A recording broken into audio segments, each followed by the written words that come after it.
Mesdames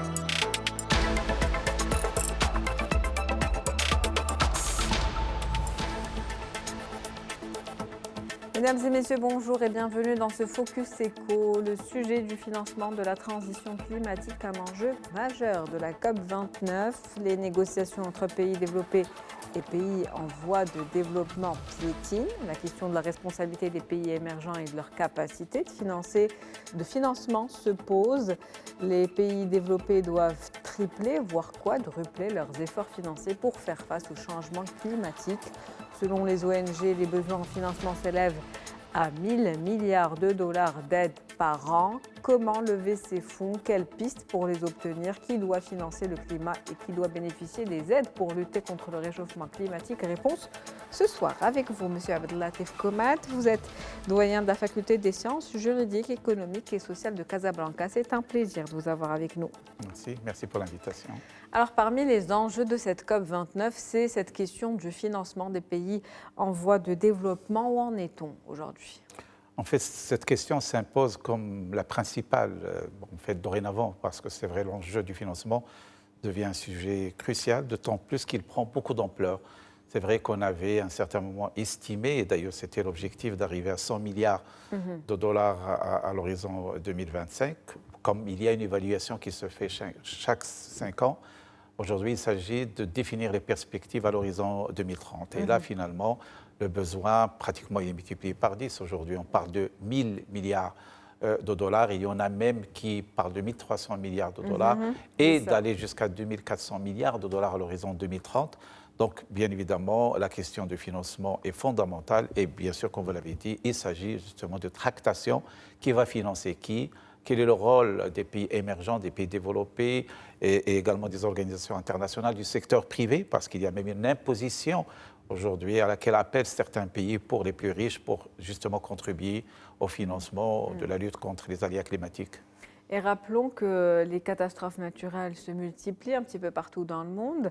D'ailleurs, récemment en Espagne, il y avait ces inondations et quand il faut restaurer, le coût est fort. Ce n'est pas des coûts qui sont négligeables ou des sommes qui sont négligeables. Donc aujourd'hui, on parle de négocier un nouvel objectif collectif quantifié, donc un accord mondial de financement climatique. Quelles sont les attentes?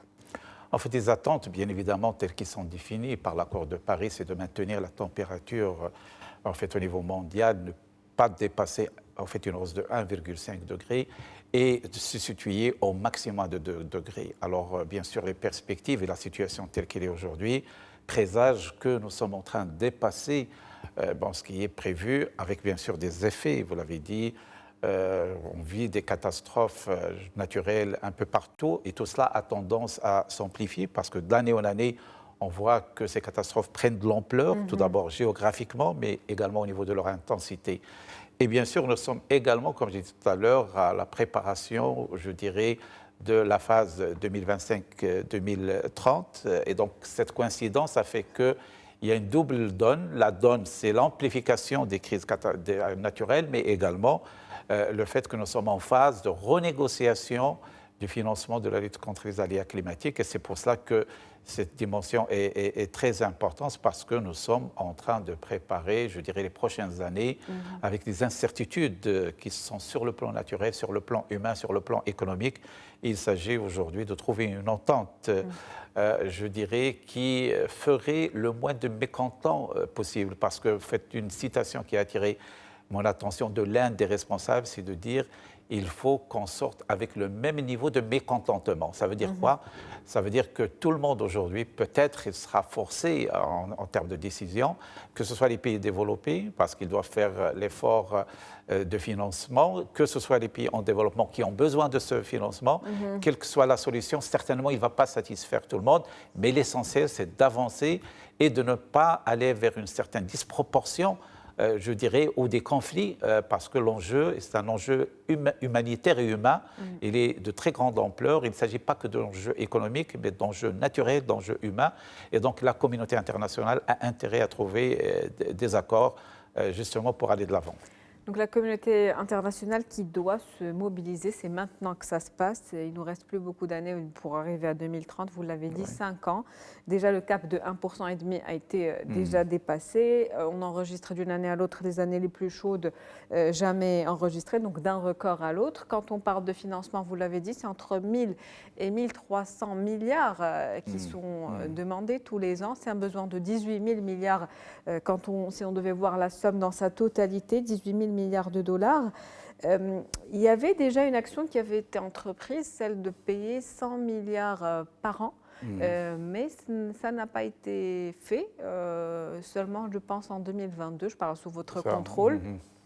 Comment s'assurer, dans le cas où il y a également un accord, que les pays s'engagent à tenir cette promesse qui sera faite? Vous l'avez dit, déjà 100 milliards de dollars, on a eu du mal à y arriver. C'est à peine qu'on y arrive.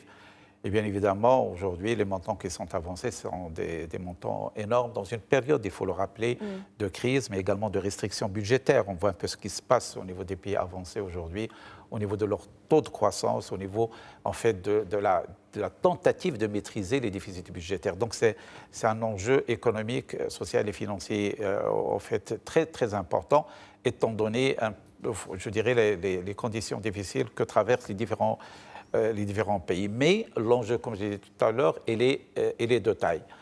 Et en fait, il est de la responsabilité de chacune des parties de faire le maximum d'efforts. Alors certainement, bon, il y a des objectifs, peut-être on ne va pas les atteindre dans leur globalité, mais autant, je dirais, se rapprocher de ces objectifs, ce serait déjà une bonne chose. Vous savez que ce genre de négociations, en général, on arrive à des montants très élevés, mais dans la réalité, finalement, en fait, on n'arrive pas à exaucer, à réaliser tout ce qui est prévu.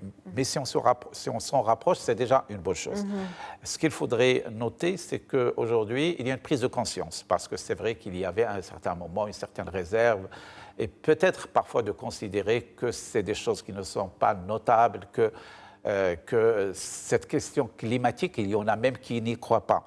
Aujourd'hui, les choses sont tellement concrètes qu'on voit. Il y a la hausse de la température, vous l'avez évoqué, il y a les crises naturelles, il y a un certain nombre de circonstances qui font que ça devient un sujet largement partagé, même au niveau des sceptiques, en fait, qui considèrent que peut-être c'est une question qu'il faut effleurer et non pas lui accorder toute l'attention.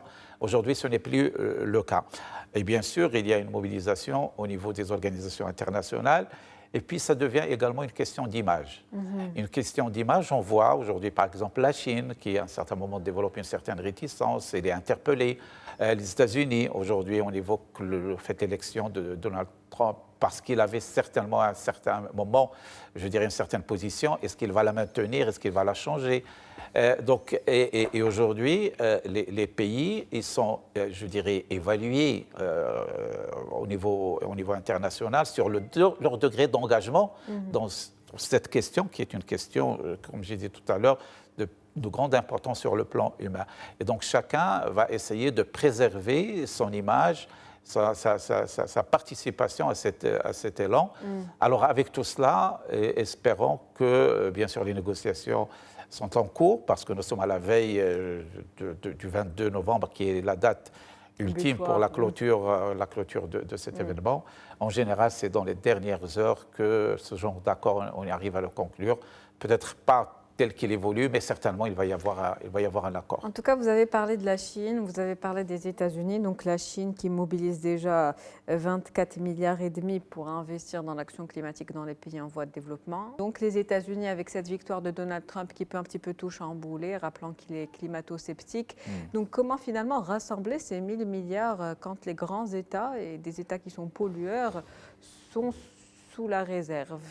C'est vrai que la question, il est à ce niveau-là, c'est-à-dire situer les niveaux des pays. Bon, il y a l'Europe, bien évidemment, qui est engagée. L'Europe, à peu près le tiers du financement, il provient de l'Union européenne. Il y a des pays qu'il va falloir davantage mobiliser. Et bien évidemment, on parle des pays émergents avancés. Et là, bien sûr, il y a la Chine, mais il y a également des pays pétroliers, notamment arabes. Et il y a bien sûr la question des États-Unis. Ce sont, je dirais, les bailleurs de fonds qui sont interpellés le plus parce que, effectivement, c'est une question qui devrait équilibrer je dirais, entre en fait, la contribution des pays à la pollution et en fait, les dégâts qui sont subis par des pays qui ne sont pas pollueurs et qui sont également appelés à justement contribuer à la lutte contre les changements climatiques. Il y a cet équilibre à faire. Alors si on rappelle que le cas de l'Afrique, qui ne contribue qu'à hauteur de 2,4% à la pollution mondiale, moins de 5%, voilà, et qui, bien sûr, a besoin de financement. Tout d'abord parce qu'il faut rappeler, lorsqu'on évoque le financement, il y a plusieurs impact de ce financement. Bien sûr, il y a la lutte et la prévention, mais également il y a la réparation des dégâts en fait, générés par ces changements climatiques. Et à ce niveau-là, on trouve l'Afrique en premier lieu, parce que l'Afrique n'est pas polluante, mais l'Afrique subit les effets de la pollution. Et puis il y a les effets de migration aussi, parce que certaines zones sont devenues invivables, et ce qui peut être aussi négatif. Bien sûr, et là également, les pays développés devraient prendre cette question de migration, parce qu'il y a la migration interne, locale, à l'intérieur même de l'Afrique, mais il y a la tentation, l'immigration vers des pays qui présentent des conditions économiques plus avantageuses. Et à ce niveau-là, ce sont les pays développés qui risquent justement cette migration. C'est pour cela qu'ils ont intérêt, bien sûr, à investir au niveau des pays qui subissent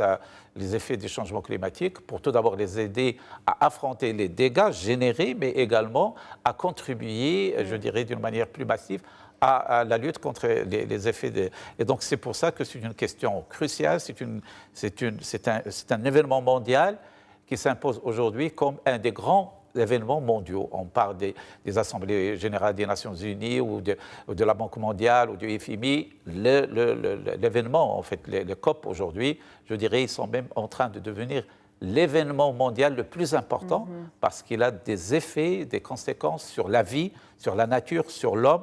Et bien évidemment, et des conséquences également sur le plan social. Vous avez évoqué la migration, sur le plan économique. Et c'est pour cela que la communauté internationale a intérêt à trouver des mécanismes de financement et trouver des accords dans ce sens-là. Et un équilibre à maintenir entre croissance et enjeux climatiques également. Merci à vous, M. Abdellatif Komat. Je rappelle que vous êtes doyen de la faculté des sciences juridiques, économiques et sociales de Casablanca. C'était un plaisir de vous avoir avec nous. Merci Lamrim. C'est la fin de Focus économique pour aujourd'hui. Merci pour votre fidélité. On se retrouve demain avec un nouvel invité. Très bonne journée.